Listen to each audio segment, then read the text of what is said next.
Veja que coisa curiosa, muitas vezes se imagina que o gestor de pessoas é aquele que faz com que as pessoas façam coisas, isto é, se aproxime como um gerente de pessoas. Mas a noção de gestor, embora ela tenha dentro dela a própria noção de gerente, ela ultrapassa essa ideia.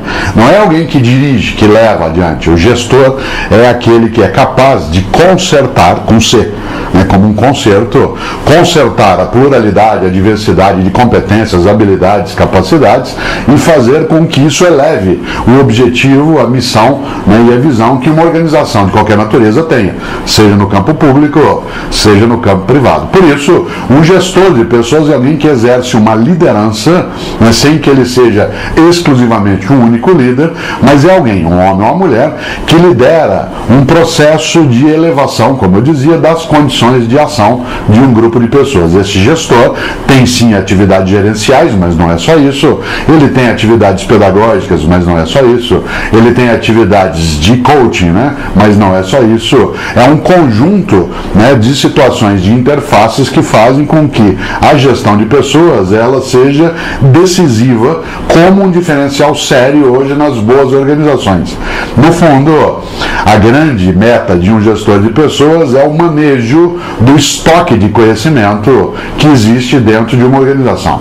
Cada um e cada uma de nós tem um determinado tipo de conhecimento que é tácito ou explícito, aquilo que a gente tem da nossa formação escolarizada, formal, intencional, deliberada, que é o explícito, e tem um conhecimento vivencial, que é o nosso conhecimento tácito. A junção desses dois elementos, o tácito e o explícito na capacidade, no conhecimento, ela compõe o estoque de conhecimento, que é o maior ativo que uma organização pode ter, inclusive, porque é esse o grande diferencial que não se torna commodity. Afinal de contas, processos, equipamentos, aplicativos, insumos, tudo isso ainda é commodity. O que não é, esse é o diferencial, é o conhecimento que está em cada uma e cada um. E o gestor de pessoas é aquele que é capaz de manejar com o conjunto esse estoque de maneira a oferecer mais vigor, mais robustez, mais perenidade a uma organização. É também RH, isto é, usando o sentido anterior, não negativo, de recursos humanos,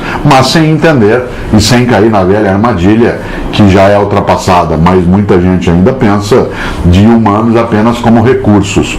Um gestor de pessoas é um gestor de talentos, lida com o desenvolvimento humano, lida com a capacidade de fazer projetos nos quais ele se coloque também como alguém a ser gerido. Um gestor de pessoas sabe que uma das medidas da inteligência de uma organização é a capacidade das inteligências serem parceria umas das outras e elevarem a condição. Por isso, um gestor é alguém que lidera. E para liderar, precisa também, antes de mais nada, saber que isso é o exercício de um poder. E a tarefa do poder é servir, não é se servir. Todo poder que, em vez de servir, é um poder que se serve, esse é um poder que não serve. Por isso, para que o gestor de pessoas tenha a atividade, a sua autoridade como um serviço, é necessário que haja uma compreensão do coletivo. Por fim, o gestor de pessoas é alguém que sabe que a regra mais séria na vida não é cada um por si, Deus por todos, mas é isso sim, um por todos e todos por um. Aí somos pessoas que nos gerimos conjuntamente.